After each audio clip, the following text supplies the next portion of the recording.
తదాస్తు బ్రాహ్మడు. ముక్తీశ్వరంలో ఒక పెద్ద కోనేరున్నది. ఆ కోనేరు చుట్టూతా కొన్ని ఇల్లు ఒక అగ్రహారంగా ఏర్పడినాయి. దానికి కోనేటి అగ్రహారం అని పేరు.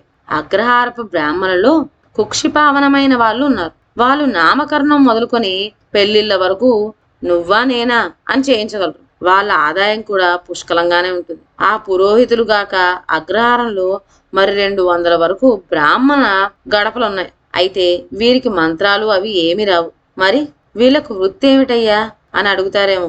వీరు కార్యాకరాదులకు వెళ్తూ ఉంటారు, సభలలో సిద్ధమవుతారు. పురోహితులు మంత్రాలు ఏకురు పెట్టి అగ్గినప్పుడల్లా వీళ్ళు తదాస్తు తదాస్తు తదాస్తు అంటూ ఉంటారు. వీరికి చేతనైంది ఆ ఒక్క ముక్కే. ఇలా తదాస్తు అన్నందుకు గాను మహా అయితే కడుపు నిండా భోజనము, అర్ధనాకు మించిన సంభావన దొరుకుతూ ఉంటుంది. వీళ్ళను తదాస్తు బ్రాహ్మలు అంటారు. వీళ్ళు ఒక్కొక్క నాడు 5, 6 కార్యాలకు వెళ్ళి అర్ధనా చొప్పున సంపాదిస్తారు. అనగా రోజుకు మొత్తం ఏ మూడనాలో దొరుకుతుందన్నమాట. తదాస్తుల బ్రాహ్మల ముఠాలో చేరినవాడు సుబ్బ అవధానుడు. 40 ఏళ్లు నెత్తి మీదకు వచ్చినా ఆయన ఆదాయంలో ఎదుగు బొదుగు లేకపోయేసరికి భార్య లచ్చమ్మ ఉండబట్టలేకపోయింది. ఏమండి, తోడి వాళ్ళంతా రోజు 10-15 రొండు పెట్టుకొని వస్తున్నారా, మీరేమిటి తదాస్తు తదాస్తు అనుకుంటూ ఎన్నాళ్ళు ఇలా కాలక్షేపం? ఎన్నాళ్ళు ఎన్ని తదాస్తులు చెప్పి ఎన్ని అర్ధనాలు పోగేసుకుని వస్తే మనకు కడుపు నిండుతుంది అంటూ చెప్పుకొని ఏడ్చింది.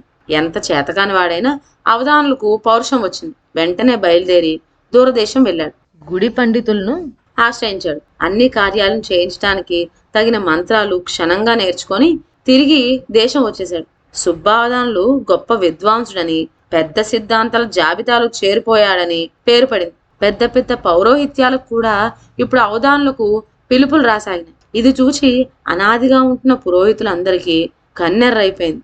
అబ్బా, ఎంత వాడువయ్యావోయ్ అవధానులు అని వాళ్ళు అసూయ చెందుతూ వచ్చారు. ఒకసారి ఒక గొప్పవారింట్లో పెళ్లి చేయిస్తున్నాడు సుబ్బావధానులు. మంత్రం చెప్పి సమస్త దేవతలను ఆహ్వానించాడు.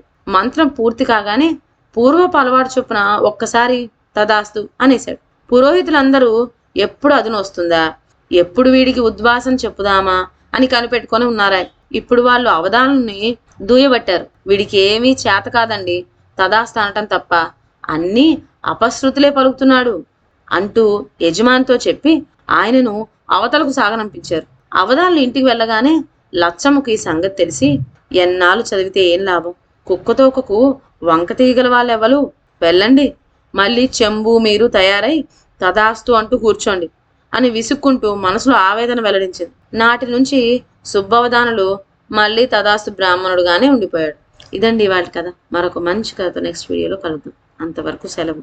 నా ఛానల్లోని కథలు మీకు నచ్చినట్లయితే నా ఛానల్ను లైక్ చేసి సబ్స్క్రైబ్ చేయండి. షేర్ చేయడం మర్చిపోవద్దు. కొత్త కథల నోటిఫికేషన్ కోసం బెల్ ఐకాన్ ప్రెస్ చేయండి.